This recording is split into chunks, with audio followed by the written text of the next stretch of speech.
Hello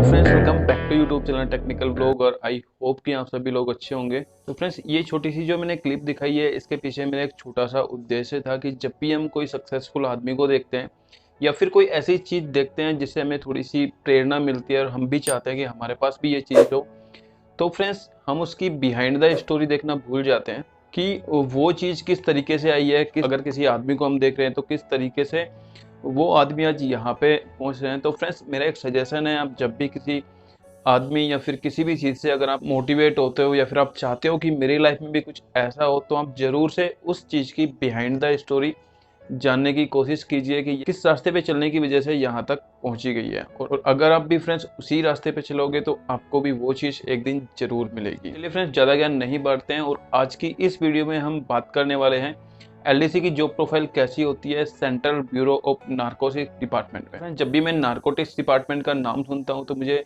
John Ibrahim की वो force movie याद आती है। कितना इंस्पायरिंग सा रोल था और हम भी चाहते हैं कि ऐसे डिपार्टमेंट में अगर मुझे काम करने का मौका मिले तो कितना बढ़िया हो। बट फ्रेंड्स, मैं आपको यहाँ पे एक बात बता देना चाहता हूँ, यहाँ पे दो डिपार्टमेंट है, नारकोटिक्स कंट्रोल ब्यूरो की एनसीबी और दूसरा friends central bureau of narcotics. काफ़ी सारे कैंडिडेट इन दोनों डिपार्टमेंट को क्लब करके देखते हैं, उनको लगता है दोनों डिपार्टमेंट एक ही है। बट फ्रेंड्स, दोनों डिपार्टमेंट बिल्कुल अलग अलग हैं। जो नारकोटिक्स कंट्रोल ब्यूरो है वो आता है मिनिस्ट्री ऑफ होम अफेयर्स के अंडर में। Central bureau of narcotics department आता है मिनिस्ट्री ऑफ फाइनेंस रेवेन्यू के अंडर में। तो फ्रेंड्स, दोनों डिपार्टमेंट अलग अलग हैं। जो फ्रेंड्स फोर्स मूवी में जॉन इब्राहिम का रोल है वो नारकोटिक्स कंट्रोल ब्यूरो का है, यानी कि एनसीबी डिपार्टमेंट का है। जिस डिपार्टमेंट के बारे में हम आज बात करने वाले हैं वो है फ्रेंड्स सीबीएन डिपार्टमेंट, यानी कि central bureau of narcotics department. तो चलिए फ्रेंड्स, थोड़ा सा इंट्रोडक्शन कर लेते हैं इस डिपार्टमेंट का कि ये क्या काम करता है, किस तरीके की चीज़ों को डील करता है। तो friends, central bureau of narcotics department का हेडक्वार्टर ग्वालियर में है। और फ्रेंड्स, ये जो डिपार्टमेंट है मेनली डील करता है ड्रग्स से रिलेटेड जो भी पॉलिसीज होती हैं।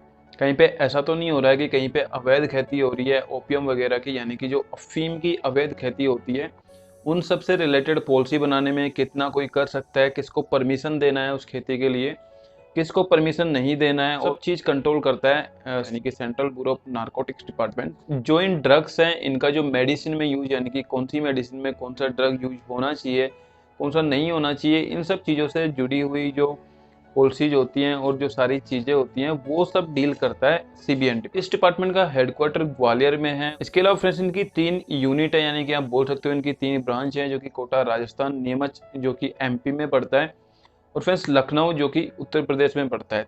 और फ्रेंड्स, ये जो यूनिट होती है इनका हेड होता है डिस्ट्रिक्ट ओपियम ऑफिसर। इसके अलावा फ्रेंड्स, जो ये यूनिट्स हैं इनके अंडर में छोटे छोटे डिवीजन होते हैं जिनका हेड होता है सब इंस्पेक्टर या फिर इंस्पेक्टर। इस डिपार्टमेंट का एक अलग से डिवीजन है, उसे बोलते हैं intelligence and preventive control bureau. ये जो डिवीजन है इसका जो हेड होता है वो होता है सुप्रिंटेंडेंट। तो फ्रेंड्स, ये तो हो गया इस डिपार्टमेंट का इंट्रोडक्शन। तो अब हम बात करते हैं एलडीसी की जॉब प्रोफाइल के बारे में। जो ऊपर की दुनिया है उसको छोड़ दीजिए, क्योंकि हम यहाँ पे इंस्पेक्टर बन के नहीं जा रहे हैं। इस डिपार्टमेंट में जो सब इंस्पेक्टर डायरेक्ट रिक्रूट होते हैं वो आते हैं फ्रेंड्स एसएससी सीजीएल के थ्रू।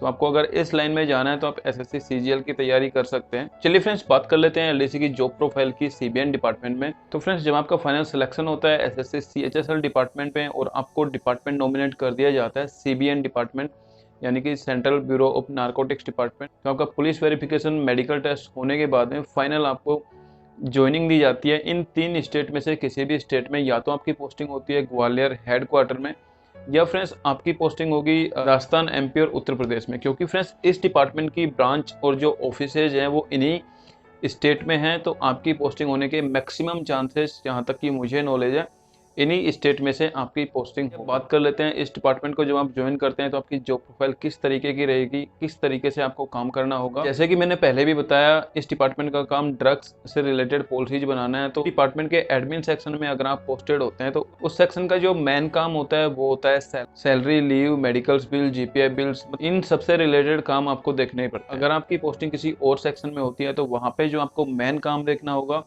वो फ्रेंड्स जो ये पॉलिसी वगैरह है इनसे रिलेटेड आपको नोटिंग ड्राफ्टिंग करनी होगी। जो भी आपके ऑफिसर आपसे कुछ टाइप करने के लिए बोलेंगे या आपको कुछ ड्राफ्ट लेटर वगैरह बनाने के लिए बोलेंगे तो वहाँ आपको वो लेटर तैयार करके उनको सबमिट करना होगा। काम का जो टाइप है वो डिपेंड करता है किसी भी डिपार्टमेंट में आपको कौन सा सेक्शन अलॉट हुआ है, पर्टिकुलर उस सीट का काम किस टाइप का है। तो चलिए फ्रेंड्स अब बात कर लेते हैं हम इस डिपार्टमेंट में वर्कलोड की। वैसे तो फ्रेंड्स ये ऐसा डिपार्टमेंट है जिसमें एक बार आने के बाद में आप वापस जाना नहीं चाहोगे, बट फिर भी फ्रेंड्स अगर आपको CGL की तैयारी करनी है या फिर किसी और कम्पिटिटिव एग्जाम की तैयारी करनी है तो इस डिपार्टमेंट में वर्कलोड बहुत ज़्यादा नहीं होता है।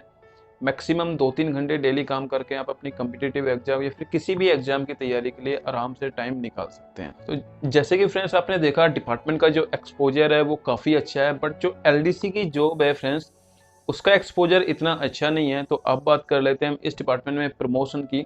हमारी पोस्ट का जो एक्सपोजर है और जो पोस्ट की पावर है उसको बढ़ाने के लिए क्या हम इसमें प्रमोट होंगे, ये बात कर लेते हैं इस डिपार्टमेंट में प्रमोशनल एस्पेक्ट्स। जब आप इस डिपार्टमेंट को SSC CHSL के थ्रू LDC कैडर में ज्वाइन करते हो तो आपकी बेसिक सैलरी रहती है 19,900। जब आपको LDC के कैडर में 8 साल कंप्लीट हो जाते हैं, प्लस उस टाइम पे कितनी वैकेंसी अवेलेबल है, आपसे सीनियर कितने कैंडिडेट्स अवेलेबल हैं, उस बेसिस पे फ्रेंड्स आपका प्रमोशन होता है UDC में, यानी कि ग्रेड पे चॉइस में। DOPT का एक रूल है कि LDC से UDC का जो प्रमोशन होता है सभी डिपार्टमेंट में 8 साल का होता है। किसी भी डिपार्टमेंट का अगर आप प्रमोशन की बात करेंगे LDC से UDC, क्योंकि वो DOPT डिसाइड करता है, इसलिए आपको सभी डिपार्टमेंट में फ्रेंड्स जो ये टाइम मिलेगा वो 8 ईयर्स का मिलेगा। अगर किसी डिपार्टमेंट में डिपार्टमेंटल एग्जाम होती है तो वहाँ पे आप जल्दी प्रमोट हो सकते हैं। फ्रेंड्स UDC के बाद में मिनिमम 5 साल के बाद आप एलिजिबल हो जाते हैं असिस्टेंट के प्रमोशन के लिए, यानी कि एडमिनिस्ट्रेटिव कैडर में आपका प्रमोशन होगा नेक्स्ट असिस्टेंट। उसके बाद में फ्रेंड्स जो आपका अगला प्रमोशन होगा वो होगा सेक्शन ऑफिसर का। और ये प्रमोशन फ्रेंड्स टोटली डिपेंड करते हैं वैकेंसी के ऊपर कि कितनी वैकेंसी आ रही हैं और वहाँ पे कितने कैंडिडेट अवेलेबल हैं आपसे पहले। तो चलिए फ्रेंड्स इसके बाद हम बात कर लेते हैं सबसे इम्पोर्टेंट चीज़, यानी कि डिपार्टमेंटल एग्जाम की। तो फ्रेंड्स जब आपके इस डिपार्टमेंट में 8 साल कंप्लीट हो जाते हैं LDC में, तो फ्रेंड्स इसके बाद आप एलिजिबल हो जाते हो सब इंस्पेक्टर का एग्ज़ाम देने के लिए। यानी कि जब आपके 8 साल कंप्लीट होंगे इसके बाद जब भी वैकेंसी आएंगी सब इंस्पेक्टर की, तो फ्रेंड्स इसका एक रूल होता है 50% वो डायरेक्ट रिक्रूटमेंट यानी कि SSC CGL से रिक्रूट करते हैं और 25% कैंडिडेट वो LDC को प्रमोट करते हैं और फ्रेंड्स 25% वो हवलदार जो होते हैं उनको प्रमोट करते हैं। जब आपके इस डिपार्टमेंट में 8 साल कंप्लीट हो जाते हैं LDC कैडर में, तो आप सब इंस्पेक्टर के एग्जाम में पार्ट ले सकते हैं और छोटा सा फिजिकल टेस्ट होता है जो कि फ्रेंड्स बहुत नॉर्मल होता है, जो कि मेल मेंबर्स के लिए 1600 मीटर आपको चलना होता है 20 मिनट में और फीमेल मेंबर्स के लिए 1 किलोमीटर चलना होता है शायद 25 मिनट में। इसके अलावा साइकिलिंग भी करवाई जाती है, वो सब बहुत नॉर्मल टेस्ट होता है, आप आराम से पास कर जाएंगे। उसके बाद में फ्रेंड्स आप प्रमोट कर दिए जाते हो सब इंस्पेक्टर की पोस्ट पे। सब इंस्पेक्टर की पोस्ट पे आने के बाद में जो आपका प्रमोशन होगा वो इसी कैडर में होगा। 4 से 5 साल में आप प्रमोट कर दिए जाओगे इंस्पेक्टर की पोस्ट पे।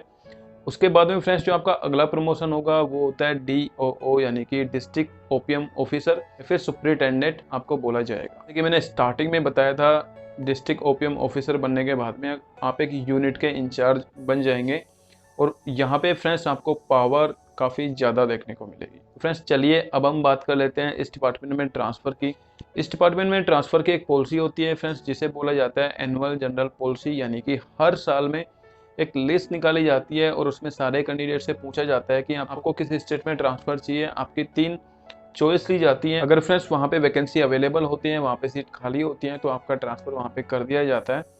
इसके अलावा फ्रेंड्स अगर आपके पास कोई स्ट्रॉन्ग ग्राउंड है, स्पाउस वगैरह या फिर कोई मेडिकल ग्राउंड है, तो फ्रेंड्स इसके अलावा भी आप अलग से अपने डिपार्टमेंट को रिप्रेजेंट कर सकते हैं ट्रांसफ़र के लिए। फ्रेंड्स सबसे लास्ट में हम बात कर लेते हैं इस डिपार्टमेंट में सैलरी। फ्रेंड्स सैलरी किसी भी डिपार्टमेंट पे डिसाइड नहीं करती है, जैसे कि मैं पहले भी बता चुका हूँ। सैलरी डिसाइड करती है फ्रेंड्स आपकी ग्रेड पे कितनी है और आप किस सिटी में ज्वाइन कर रहे हो।